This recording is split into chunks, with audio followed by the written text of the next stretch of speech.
अहमदाबाद और आज सुबह सुबह गांधीनगर, मैं जहां जहां गया ऐसा लग रहा है देशभक्ति का ज्वार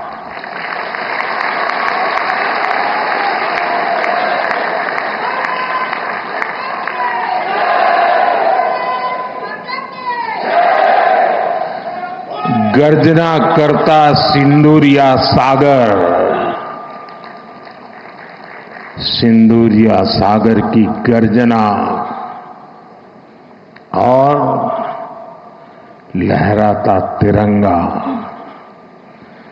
जन मन के हृदय में मातृभूमि के प्रति अपार प्रेम, एक ऐसा नजारा था, एक ऐसा दृश्य था। और ये सिर्फ गुजरात में नहीं, हिंदुस्तान के कोने कोने में है।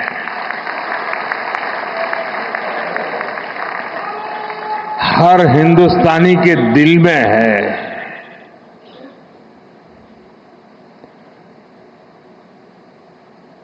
शरीर कितना ही स्वस्थ क्यों न हो, लेकिन अगर एक कांटा चुभता है तो पूरा शरीर परेशान रहता है। अब हमने तय कर लिया है उस कांटे को निकाल के रहेंगे।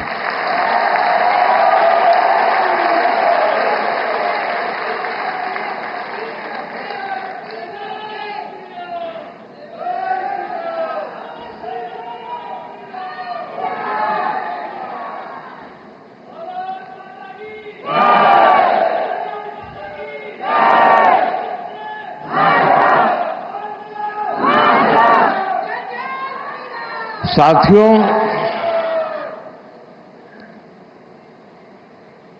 1947 में जब मां भारती के टुकड़े हुए,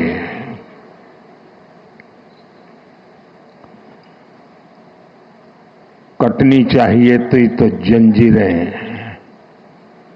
लेकिन काट दी गई भुजाएं। देश के 3 टुकड़े कर दिए गए।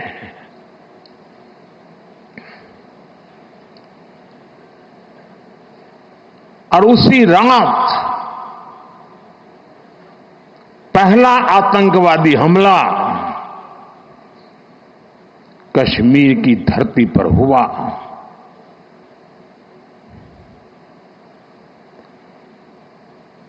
मां भारती का एक हिस्सा आतंकवादियों के बलबूते पर, मुजाहिदों के नाम पर पाकिस्तान ने हड़प ले लिया।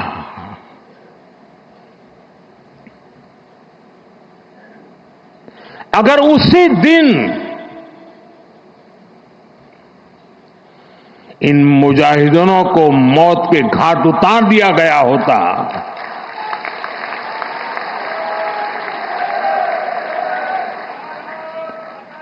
और सरदार पटेल की इच्छा थी कि पीओके वापस नहीं आता है तब तक सेना रुकनी नहीं चाहिए, लेकिन सरदार साहब की बात मानी नहीं गई और ये मुजाहिदीन जो लहू चख गए थे, वो सिलसिला 75 साल से चला है। पहलगाम में भी उसी का विकृत रूप था। 75 साल तक हम जेलते रहे और पाकिस्तान के साथ जब युद्ध का नौबत आई, तीनों बार भारत की सैन्य शक्ति ने पाकिस्तान को धूल चटा दी।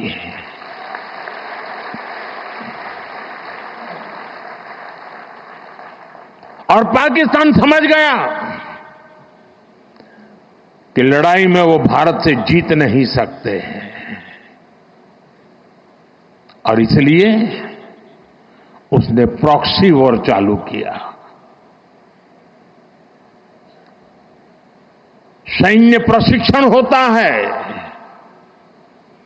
सैन्य प्रशिक्षित आतंकवादी भारत भेजे जाते हैं, और निर्दोष निहत्थे लोग कोई यात्रा करने गया है, कोई बस में जा रहा है, कोई होटल में बैठा है, कोई टूरिस्ट बन के जा रहा है, जहां मौका मिला वे मारते रहे, मारते रहे, मारते रहे, और हम सहते रहे। आप मुझे बताइए, क्या ये अब सहना चाहिए? क्या गोली का जवाब गोले से देना चाहिए? ईंट का जवाब पत्थर से देना चाहिए? ये कांटे को जल मुर्द से उखाड़ देना चाहिए?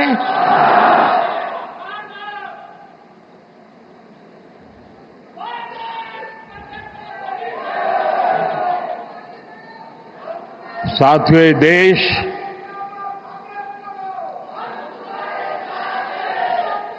उस महान सांस्कृतिक परंपरा को लेकर के चला है, वसुधैव कुटुंबकम। ये हमारे संस्कार है, ये हमारा चरित्र है, सदियों से हमने इसे जिया है। हम पूरे विश्व को एक परिवार मानते हैं। हम अपने पड़ोसियों का भी सुख चाहते हैं, वे भी सुख चैन से जिए, हमें भी सुख चैन से जीने दे।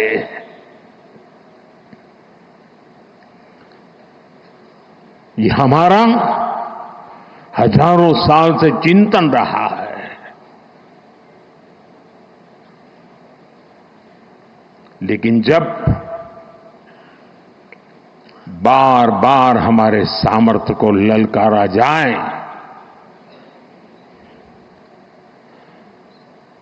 तो ये देश वीरों की भी भूमि है।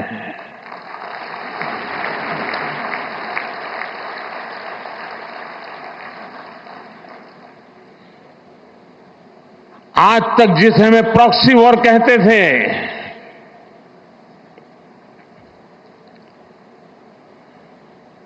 6 मई के बाद जो दृश्य देखे गए, उसके बाद हम इसे प्रॉक्सी वॉर कहने की गलती नहीं कर सकते हैं। और इसका कारण है जब आतंकवाद के 9 ठिकाने तय करके 22 मिनट में, साथियों 22 मिनट में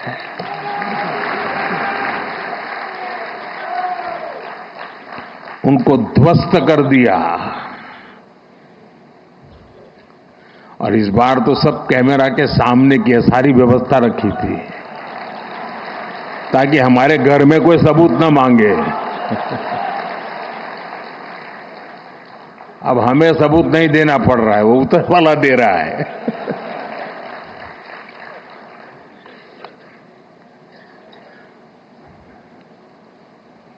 और मैं इसलिए कहता हूं अब ये प्रॉक्सी वॉर नहीं कह सकते इसको, क्योंकि जो आतंकवादियों के जनाजे निकले 6 मई के बाद जिनका कत्ल हुआ, उस जनाजे को स्टेट ऑनर दिया गया पाकिस्तान में। उनके कॉफिन पे पाकिस्तान के झंडे लगाए गए। उनकी सेना ने उनको सैल्यूट दी। ये सिद्ध करता है कि आतंकवादी गतिविधि ये प्रॉक्सी वॉर नहीं है, ये आपकी सोची समझी युद्ध की रणनीति है। आप वॉर ही कर रहे हैं, तो उसका जवाब भी वैसे ही मिलेगा।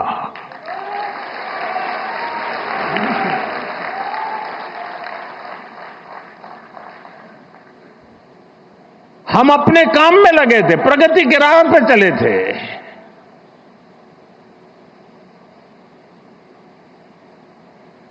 हम सबका भला चाहते हैं और मुसीबत में मदद भी करते हैं।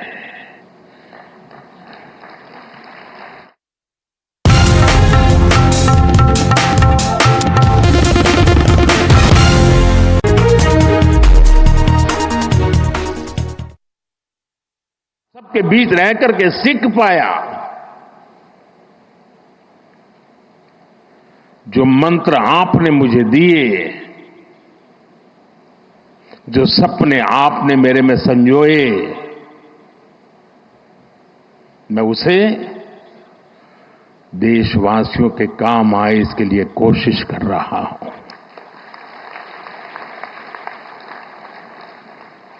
मुझे खुशी है कि आज गुजरात सरकार ने शहरी विकास वर्ष 2005 में इस कार्यक्रम को किया था, 20 वर्ष मनाने का। और मुझे खुशी इस बात की हुई कि 20 साल के शहरी विकास की यात्रा का जयगान करने का कार्यक्रम नहीं बनाया। गुजरात सरकार ने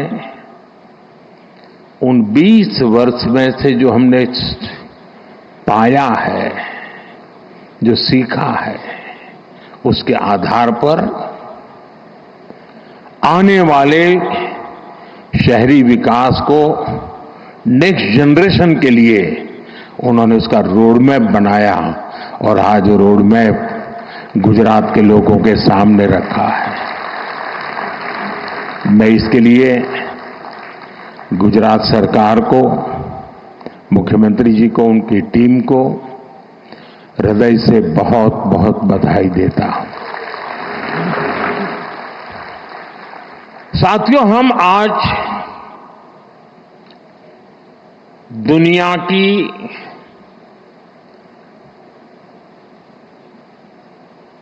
चौथी इकोनॉमी बने हैं।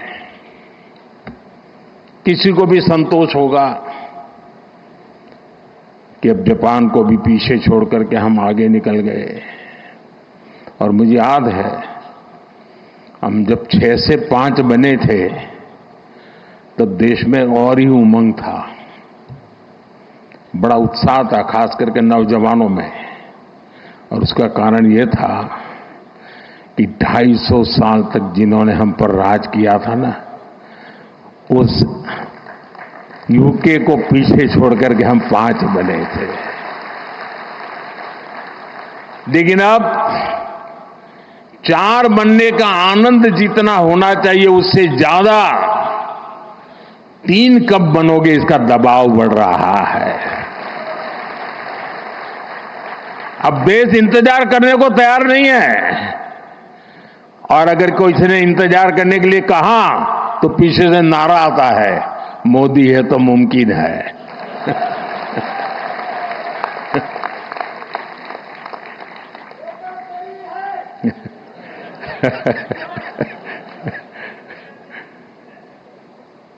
और इसलिए साथियों, एक तो हमारा लक्ष्य है 2047 हिंदुस्तान विकसित होना ही चाहिए, नो कॉम्प्रोमाइज। आजादी के 100 साल हम ऐसे ही नहीं बिताएंगे। आजादी के 100 साल ऐसे मनाएंगे, ऐसे बनाएंगे कि दुनिया में विकसित भारत का झंडा फहरता होगा।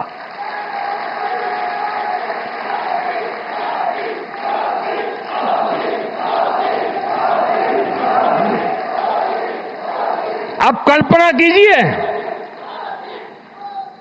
1920, 25, 30, 40, 42 उस कालखंड में चाहे भगत सिंह हो, सुखदेव हो, राजगुरु हो, नेताजी सुभाष बाबू हो, वीर सावरकर हो, श्यामजी कृष्ण वर्मा हो,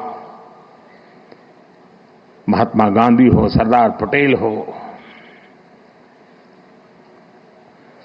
इन सब ने जो भाव पैदा किया था और देश के जन मन में आजादी की ललक न होती, आजादी के लिए जीने मरने की प्रतिबद्धता न होती, आजादी के लिए सहन करने की इच्छा शक्ति न होती, तो शायद 1947 में आजादी नहीं मिलती। ये इसलिए मिली कि उस समय जो 25-30 करोड़ आबादी थी वे बलिदान के लिए तैयार हो चुकी थी।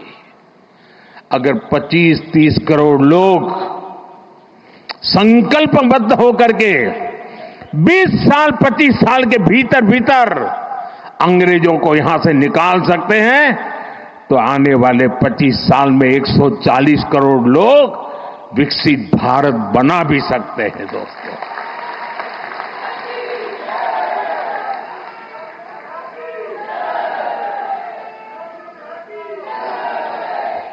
और इसलिए 2030 में जब गुजरात के 75 वर्ष होंगे,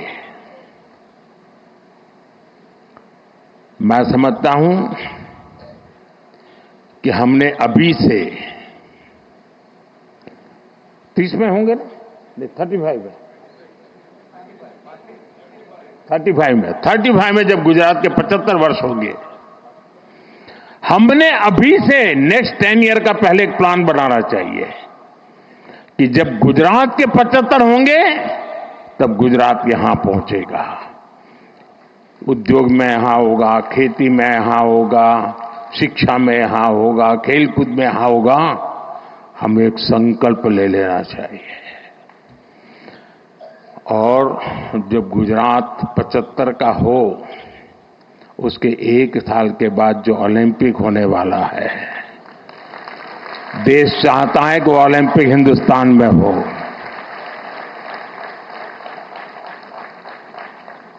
और इसलिए साथियों, जिस प्रकार से हमारा ये एक लक्ष्य है कि हम जब गुजरात के 75 साल हो जाए, और आप देखिए जब गुजरात बना उस समय के अखबार निकाल दीजिए, उस समय की चर्चाएं निकालिए, क्या चर्चा होती थी कि गुजरात महाराष्ट्र से अलग होके क्या करेगा, गुजरात के पास क्या है,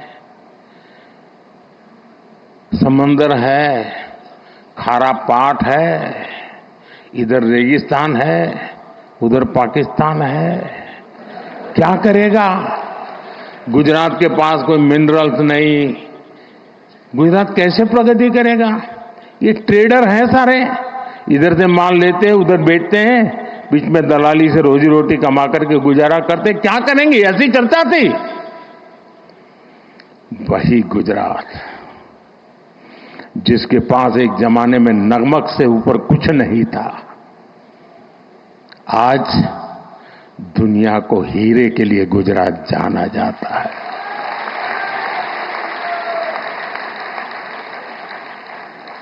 कहां नमक, कहां हीरे, ये यात्रा हमने काटी है। और इसके पीछे सुविचारित रूप से प्रयास हुआ है, योजनाबद्ध तरीके से कदम उठाए हैं।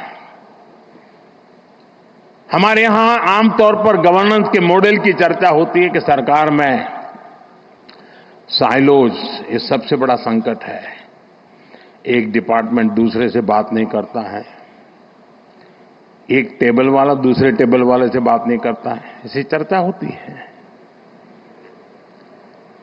कुछ मात्रा में सही भी होगा, लेकिन उसका कोई सॉल्यूशन है क्या? मैं आज आपको बैकग्राउंड बताता हूं। ये शहरी विकास वर्ष अकेला नहीं, हमने उस समय हर वर्ष को किसी न किसी एक विशेष काम के लिए डेडिकेट करते थे। जैसे 2005 में शहरी विकास वर्ष मना गया। एक साल ऐसा था जब हमने कन्या शिक्षा के लिए डेडिकेट किया था। एक वर्ष ऐसा था जो हमने पूरा टूरिज्म के लिए डेडिकेट किया था। इसका मतलब ये नहीं कि बाकी सब काम बंद करते थे, लेकिन सरकार के सभी विभागों को उस वर्ष अगर फॉरेस्ट डिपार्टमेंट है तो उसको भी अर्बन डेवलपमेंट में वो कंट्रीब्यूट क्या कर सकता है, हेल्थ विभाग है तो अर्बन डेवलपमेंट ईयर में कंट्रीब्यूट क्या कर सकता है, जल संरक्षण मंत्रालय है तो वो अर्बन डेवलपमेंट में क्या कंट्रीब्यूट कर सकता है, टूरिज्म डिपार्टमेंट है तो वो अर्बन डेवलपमेंट में क्या कंट्रीब्यूट कर सकता है। यानी एक प्रकार से whole of the government approach, इस भूमिका से ये वर्ष मना। और आपको याद होगा जब हमने टूरिज्म ईयर बनाया तो पूरे राज्य में, उसके पहले बार गुजरात में टूरिज्म की कल्पना ही कोई नहीं कर सकता, विशेष प्रयास किया गया। उसी समय एड कैंपेन चलाया, कुछ दिन को गुजारो गुजरात में।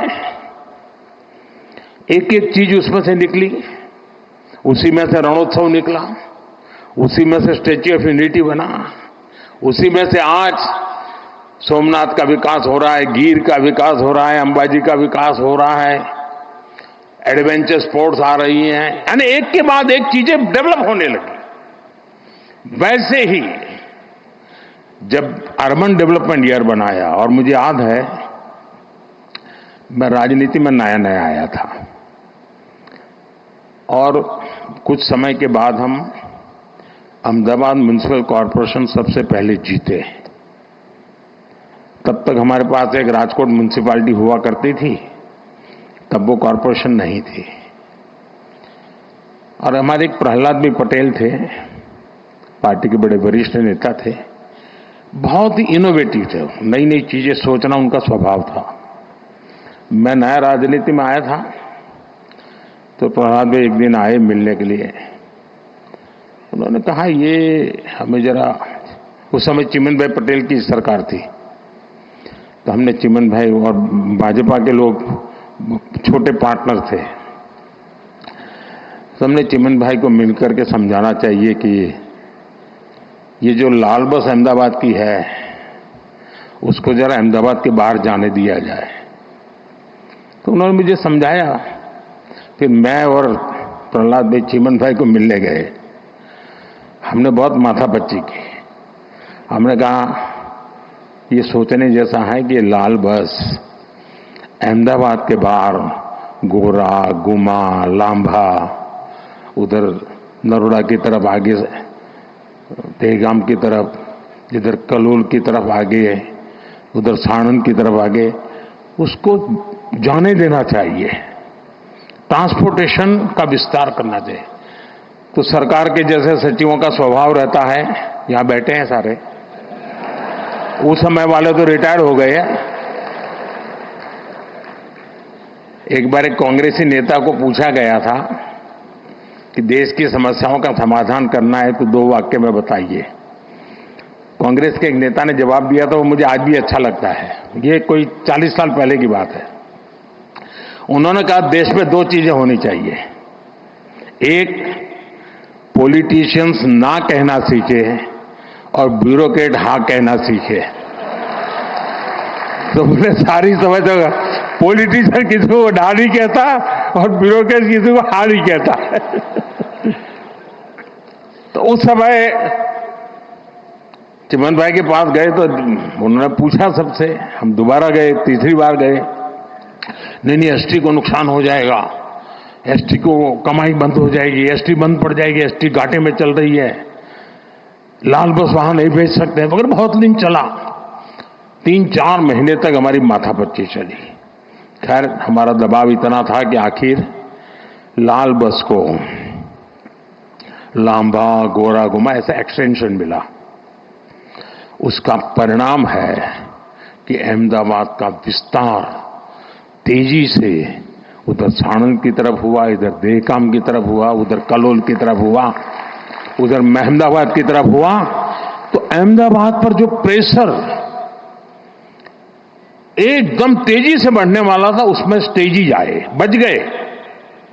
छोटी सी बात थी। तब जाकर के, मैं तो उस समय राजनीति में नया था, मुझे कोई ज्यादा इन चीजों को मैं जानता भी नहीं था, लेकिन तब समझ में आता था कि हम तत्कालीन लाभ से ऊपर उठ करके सचमुच में राज्य की और राज्य के लोगों की भलाई के लिए हिम्मत के साथ, लंबी सोच के साथ चलेंगे तो बहुत लाभ होगा। और मुझे याद है जब अर्बन डेवलपमेंट ईयर मनाया तो पहला काम आया ये एंक्रोचमेंट हटाने का। अब जब एंक्रोचमेंट हटाने की बात आती तो सबसे पहले रुकावट बनता है पॉलिटिकल आदमी, किसी भी दल का वो आके खड़ा हो जाता है, तो उसका लगता है मेरे वोटर है, तुम तोड़ रहे हो। और अफसर लोग भी बड़े चतुर होते हैं, जब उनको कहते हैं कि ये सब तोड़ना है तो पहले जाकर को हनुमान जी का मंदिर तोड़ते हैं। तो ऐसा तूफान खड़ा हो जाता है कि कोई भी पॉलिटिशियन डर जाता है, तो उसको लगता है ये हनुमान जी का मंदिर तोड़ दिया। वाहो, हमने बड़ी हिम्मत दिखाई। उस समय हमारे IK शायद अर्बन मिनिस्टर थे, और उसका परिणाम ये आया कि रास्ते चौड़े होने लगे, तो जिसका 2 फुट 4 फुट कटता था वो चिल्लाता था, लेकिन पूरा शहर खुश हो जाता था। इसमें एक स्थिति ऐसी बनी, बड़ी इंटरेस्टिंग है। अब मैंने तो 2005 अर्बन डेवलपमेंट ईयर घोषित कर दिया, उसके लिए कोई 80-90 पॉइंट निकाले थे, बड़े इंटरेस्टिंग पॉइंट है। तो पार्टी से ऐसे ही मेरी बात हुई थी कि भाई ऐसा एक अर्बन डेवलपमेंट ईयर होगा, जरा सफाई वगैरह के कामों में सबको जुड़ना पड़ेगा सब। लेकिन जब ये तोड़ना शुरू हुआ तो मेरी पार्टी के लोग आए, ये बड़ा सीक्रेट बता रहा हूं मैं उन्होंने कहा साहब ये 2005 में तो अर्बन बॉडी की चुनाव है, हमारी हालत खराब हो जाएगी, ये सब चारों तरफ तोड़फोड़ चल रही है। मैंने कहा यार भाई ये तो मेरे ध्यान में नहीं रहा, और सचमुच में मेरे ध्यान में वो चुनाव था ही नहीं। अब मैंने कार्यक्रम बना दिया। अब साहब मेरा भी एक स्वभाव है,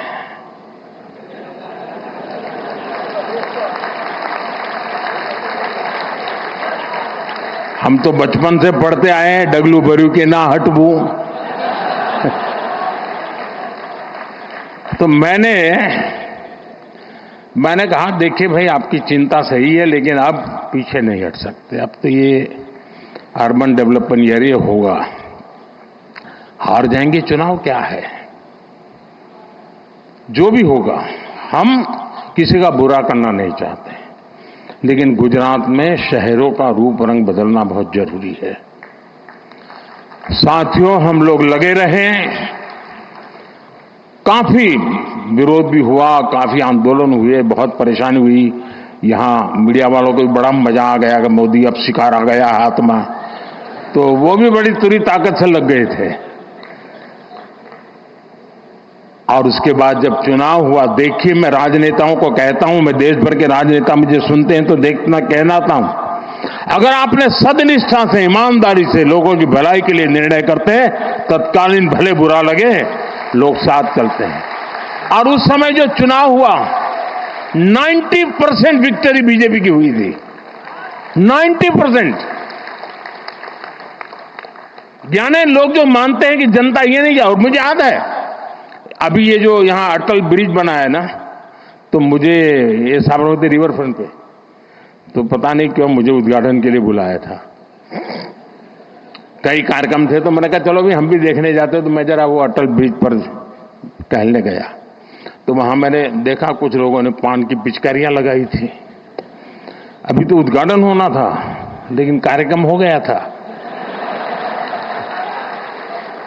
तो मेरा दिमाग, मैंने कहा इस पर टिकट लगाओ। तो ये सारे लोग आ गए, साहब चुनाव है, उसके बाद चुनाव था, मुझे टिकट नहीं लगा सकते। मैंने कहा टिकट लगाओ वरना ये तुम्हारा अटल ब्रिज बेकार हो जाएगा।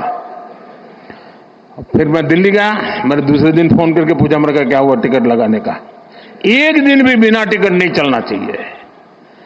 साथियों, खैर मेरा मान सम्मान रखते हैं सब लोग, आखिरकार हमारे लोगों ने ब्रिज पर टिकट लगा दिया। आज टिकट भी हुआ, चुनाव भी जीते दोस्तों, और वो अटल ब्रिज चल रहा है। मैंने कांकरिया का पुनर्निर्माण का कार्यक्रम लिया, उसको टिकट लगाया तो कांग्रेस ने बड़ा आंदोलन किया, कोर्ट में चले गए। लेकिन वो छोटा सा प्रयास पूरे कांकरिया को बचा के रखा हुआ है और आज समाज का हर वर्ग बड़े सुख चैन से वहां जाता है। कभी कभी राजनेताओं को बहुत छोटी चीजें डर जाते हैं। समाज विरोधी नहीं होता है, उसको समझाना होता है, वो सहयोग करता है और अच्छे परिणाम भी मिलते हैं। देखिए, शहरी विकास की एक एक चीज इतनी बारीकी से बनाई गई और उसी का परिणाम था। और मैं आपको बताता हूं, ये जो अब मुझ पर दबाव बढ़ने वाला है वो ऑलरेडी शुरू हो गया कि मोदी ठीक है 4 नंबर तो पहुंच गए, बताओ 3 कब पहुंचोगे? इसकी एक जड़ी बूटी आपके पास है। अब जो हमारे ग्रोथ सेंटर हैं वो अर्बन एरियाज हैं। हमें अर्बन बॉडीज को इकोनॉमी के ग्रोथ सेंटर बनाने का प्लान करना होगा। अपने आप जनसंख्या के कारण वृद्धि होती चले ऐसे शहर नहीं हो सकते हैं। शहर आर्थिक गतिविधि के तेज तर्रार केंद्र होने चाहिए। और अब तो हमने टियर 2, टियर 3 सिटी पे भी बल देना चाहिए और वो इकोनॉमी एक्टिविटी के सेंटर बनने चाहिए। और मैं तो पूरे देश की नगरपालिका, महानगरपालिका के लोगों को कहना चाहूंगा, अर्बन बॉडी से जुड़े हुए सब लोगों से कहना चाहूंगा कि वे टारगेट करें कि 1 साल में उस नगर की इकोनॉमी कहां से कहां पहुंचाएंगे, वहां की अर्थव्यवस्था का कद कैसे बढ़ाएंगे, वहां जो चीजें मैन्युफैक्चर हो रही हैं उसमें क्वालिटी इंप्रूव कैसे करेंगे, वहां नए नए इकोनॉमिक एक्टिविटी के रास्ते कौन से खोलेंगे। ज्यादातर मैंने देखा नगर पालिकाएं जो नई नई बनती है तो क्या करते हैं, एक बड़ा शॉपिंग सेंटर बना देते हैं।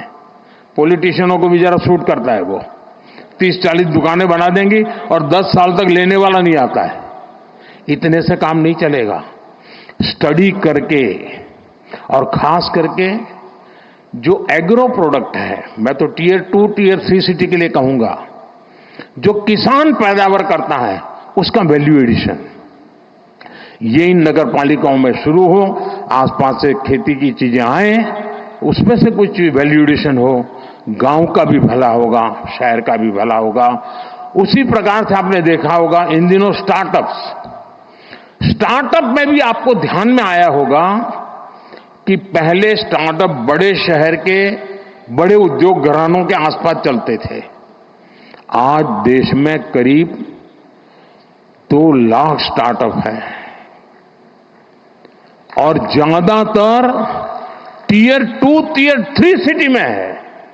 और इसमें भी गर्व की बात है कि उसमें काफी नेतृत्व हमारी बेटियों के पास है, बेटियों के पास है। स्टार्टअप की लीडरशिप बेटियों के हाथ में है। ये एक बहुत बड़ी क्रांति की संभावनाओं को जन्म देता है। और इसलिए मैं चाहूंगा कि अर्बन डेवलपमेंट ईयर के जब 20 साल मना रहे हैं और एक सफल प्रयोग को हम याद करके आगे की दिशा तय करते हैं, तब हम टियर 2, टियर 3 सिटी को भी बल दें। शिक्षा में भी टियर 2, टियर 3 सिटी काफी आगे रहा है। इस तरह देख लीजिए, पहले एक जमाना था कि 10th और 12th के रिजल्ट आते थे तो जो नामी स्कूल्स रहते थे बड़े, उसी के बच्चे फर्स्ट 10 में होते थे। इन दिनों शहरों की बड़ी बड़ी स्कूलों का नामो निशान नहीं होता है। टीयर 2, टीयर 3 सिटी की स्कूल के बच्चे पहले 10 में आते हैं। देखा होगा आपने, गुजरात में भी यही हो रहा है। इसका मतलब यह हुआ कि हमारे छोटे शहरों के पोटेंशियल, उसकी ताकत बढ़ रही है। खेल का देखिए, पहले क्रिकेट देखिए आप, क्रिकेट तो हिंदुस्तान में हर गली मोहल्ले में खेला जाता है, लेकिन बड़े शहर के बड़े रहीशी परिवारों से ही खेलकूद क्रिकेट अटका हुआ था। आज सारे खिलाड़ी में से आधे से ज्यादा खिलाड़ी टीयर 2, टीयर 3 सिटी गांव के बच्चे हैं, जो खेल में इंटरनेशनल खेल खेल करके कमाल करते हैं। यानी हम समझे कि हमारे शहरों में बहुत पोटेंशियल है। और जैसा मनोहर जी ने भी कहा और यहां वीडियो में भी दिखाया गया, ये हमारे लिए बहुत बड़ी अपॉर्चुनिटी है जी। 4 में से 3 नंबर की इकोनॉमी के पहुंचने के लिए हम हिंदुस्तान के शहरों की अर्थव्यवस्था पर अगर फोकस करेंगे तो हम बहुत तेजी से वहां भी पहुंच पाएंगे। साथियों, ये गवर्नेंस का एक मॉडल है। दुर्भाग्य से हमारे देश में एक ऐसे इकोसिस्टम ने जमीनों में अपनी जड़ें ऐसी जमाई हुई है कि इस भारत के सामर्थ्य को हमेशा नीचा दिखाने में लगी है। वैचारिक विरोध के कारण व्यवस्थाओं के विकास का अस्वीकार करने का उनका स्वभाव बन गया है। व्यक्ति के प्रति पसंद नापसंद के कारण उसके द्वारा की गई हर काम को बुरा बता देना एक फैशन का तरीका चल पड़ा है, और उसके कारण देश की अच्छी चीजों का नुकसान हुआ है। ये गवर्नेंस का एक मॉडल है। अब आप देखिए, हमने शहरी विकास पर तो बल दिया, लेकिन वैसा ही जब मुझे आपने दिल्ली भेजा तो हमने एस्पिरेशनल डिस्ट्रिक्ट, एस्पिरेशनल ब्लॉक के विचार किया कि हर राज्य में एकाध जिला, एकाध तहसील ऐसी होती हैं जो इतना पीछे होता है कि वो स्टेट की सारी एवरेज को पीछे खींच ले जाता है। आप जंप लगा ही नहीं सकते, वो बेड़ियों की तरह होता है। मैंने कहा पहले इन बेड़ियों को तोड़ना है, और देश में 100 के करीब एस्पिरेशनल डिस्ट्रिक्ट उनको आइडेंटिफाई किया गया। एक 40 पैरामीटर से देखा गया कि यहां क्या जरूरत है। अब 500 ब्लॉक्स आइडेंटिफाई किए हैं। Whole of the government approach के साथ फोकस किया गया, यंग अफसरों को लगाया गया, फुल टेन्योर के साथ काम करे ऐसा लगाया। आज दुनिया के लिए एक मॉडल बन चुका है, और जो डेवलपिंग कंट्रीज है उनको भी लग रहा है कि हमारे यहां विकास के इस मॉडल की ओर हमें चलना चाहिए।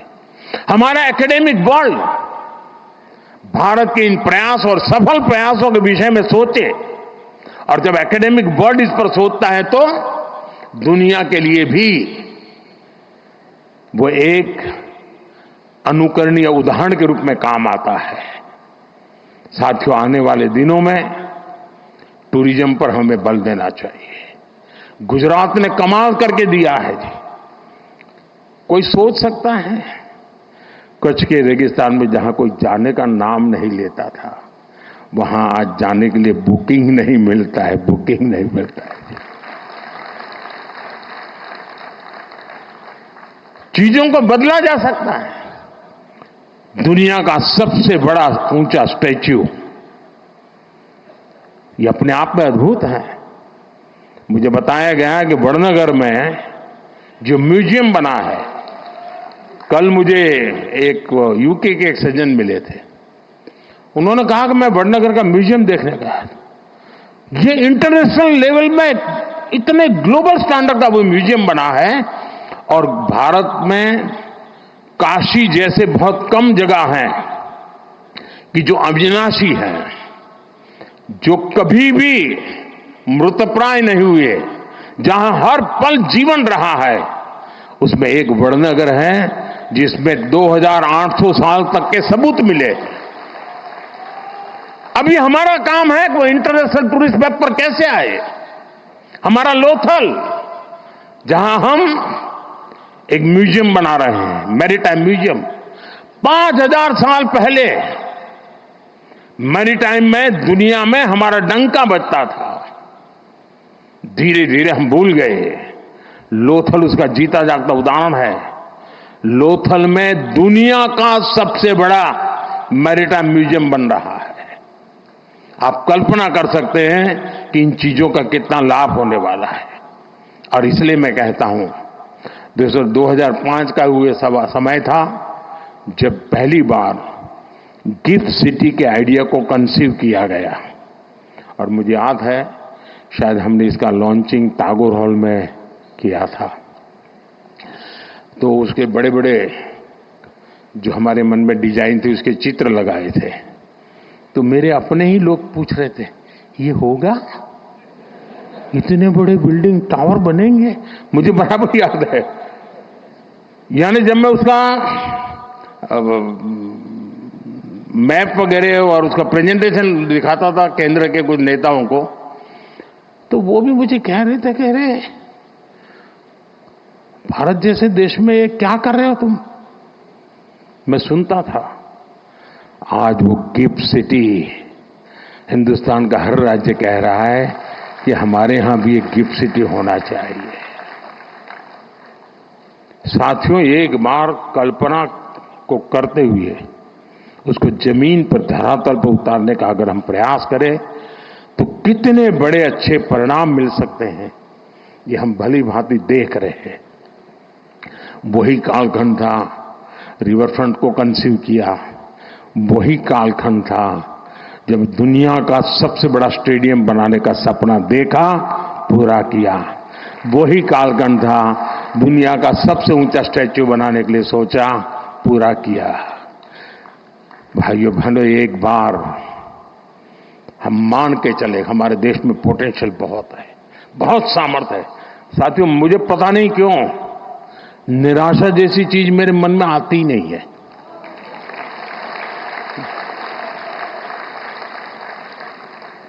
मैं इतना आशावादी हूं और मैं सामर्थ्य को देख पाता हूं जी। मैं दीवारों के उस पार देख सकता हूं, मेरे देश के सामर्थ्य को देख सकता हूं, मेरे देशवासियों के सामर्थ्य को देख सकता हूं। और इसी के भरोसे हम बहुत बड़ा बदलाव ला सकते हैं। और इसलिए आज मैं गुजरात सरकार का बहुत आभारी हूं कि आप मुझे यहां आने का मौका दिया है। कुछ ऐसी पुरानी बातें आज ताजा करने का मौका मिल गया। लेकिन आप विश्वास करिए दोस्तों, गुजरात की बहुत बड़ी जिम्मेवारी है। हम देने वाले लोग हैं, हमें देश को हमेशा देना चाहिए। और हम इतनी ऊंचाई पर गुजरात ले जाएं, इतनी ऊंचाई पर ले जाएं कि देशवासियों के लिए गुजरात काम आना चाहिए। दोस्तों, इस महान परंपरा को हमें आगे बढ़ाना चाहिए। मुझे विश्वास है गुजरात एक नए सामर्थ्य के साथ, अनेकविध नई कल्पनाओं के साथ, अनेकविध नए इनिशिएटिव के साथ आगे बढ़ेगा। मुझे मालूम है मेरा भाषण शायद कितना लंबा हो गया होगा, पता नहीं क्या हुआ, लेकिन कल मीडिया में 2-3 चीजें आएगी, वो भी मैं बता देता हूं। मोदी ने अफसरों को डांटा मोदी ने अफसरों की धुलाई की, वगैरह वगैरह वगैरह। खैर वो तो कभी कभी चटनी होती है ना, इतना ही समझ लेना चाहिए। लेकिन जो बाकी बातें मैंने याद की है उसको याद करके जाइए। और ये सिंदूर या मिजाज,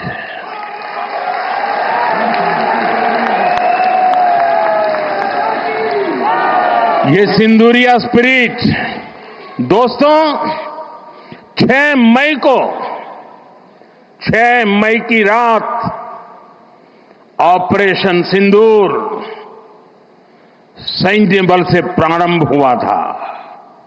लेकिन अब ये ऑपरेशन सिंदूर जन बल से आगे बढ़ेगा। और जब मैं सैन्य बल और जन बल की बात करता हूं, तब ऑपरेशन सिंदूर जन बल का मतलब मेरा होता है जन जन देश के विकास के लिए भागीदार बने, दायित्व संभालें। हम इतना तय कर लें कि 2047 जब भारत की आजादी के 100 साल होंगे, विकसित भारत बनाने के लिए तत्काल भारत की इकोनॉमी को 4 नंबर से 3 नंबर पर ले जाने के लिए अब हम कोई विदेशी चीज का उपयोग नहीं करेंगे। हम गांव-गांव व्यापारियों को शपथ दिलवाएं, व्यापारियों का कितना ही मुनाफा क्यों ना हो, आप विदेशी माल नहीं बेचोगे। लेकिन दुर्भाग्य देखिए, गणेश जी भी विदेश से आ जाते हैं। छोटी आंख वाले गणेश जी आएंगे, गणेश जी की आंख भी नहीं खुल रही है। होली रंग छिड़कना है, बोले विदेशी।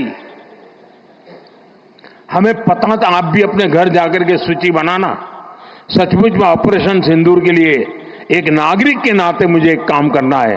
आप घर में जाकर सूची बनाइए कि आपके घर में 24 घंटे में सुबह से दूसरे दिन सुबह तक कितनी विदेशी चीजों का उपयोग होता है। आपको पता ही नहीं होता है। आप हेयर पिन भी विदेशी उपयोग कर लेते हैं, कंघा भी विदेशी होता है, दांत में लगाने वाली जो पिन होती है वो भी विदेशी घुस गई है, हमें मालूम तक नहीं है, पता ही नहीं है। दोस्तों, देश को अगर बचाना है, देश को बनाना है, देश को बढ़ाना है, तो ऑपरेशन सिंदूर ये सिर्फ सैनिकों के जिम्मे नहीं है। ऑपरेशन सिंदूर 140 करोड़ नागरिकों के जिम्मे है। देश सशक्त होना चाहिए, देश समर्थ होना चाहिए, देश का नागरिक सामर्थ्यवान होना चाहिए। और इसके लिए हमने vocal for local, one district one product, जो आपके पास है फेंक देने के लिए मैं नहीं कह रहा हूं, लेकिन आप नया नहीं लेंगे। और शायद 1-2% चीजें ऐसी है जो शायद आपको बाहर के लेनी पड़े, जो हमारे यहां उपलब्ध ना हो। बाकी आज हिंदुस्तान में ऐसा कुछ नहीं। आपने देखा होगा, आज से पहले 25 साल 30 साल पहले विदेश से कोई आता था तो लोग लिस्ट भेजते थे कि ये ले आना, ये ले आना। आज विदेश से आते हैं, वो पूछते हैं कि कुछ लाना है, तो यहां वाले के नहीं, यहां सब है, मत लाओ, सब कुछ है। हमें अपनी ब्रांड पे गर्व होना चाहिए, मेड इन इंडिया पर गर्व होना चाहिए। ऑपरेशन सिंदूर सैन्य बल से नहीं, जनबल से जीतना है दोस्तों। और जनबल आता है मातृभूमि की मिट्टी में पैदा हुई हर पैदावार से आता है। इस मिट्टी की जिसमें सुगंध हो, इस देश के नागरिक के पसीने की जिसमें सुगंध हो, उन चीजों का मैं इस्तेमाल करूंगा। अगर मैं ऑपरेशन सिंदूर को जन जन तक, घर घर तक लेके जाता हूं, आप देखिए हिंदुस्तान को 2047 के पहले विकसित राष्ट्र बना के रहेंगे और अपनी आंखों के सामने देख के जाएंगे। दोस्तों, इसी एक अपेक्षा के साथ मेरे साथ पूरी ताकत से बोलिए, भारत माता की, भारत माता की, भारत माता की। जरा तिरंगे ऊपर लहराने चाहिए। भारत माता की जय, भारत माता की जय, भारत माता की जय। वंदे वंदे वंदे वंदे वंदे वंदे वंदे वंदे वंदे वंदे वंदे वंदे। धन्यवाद जी। माननीय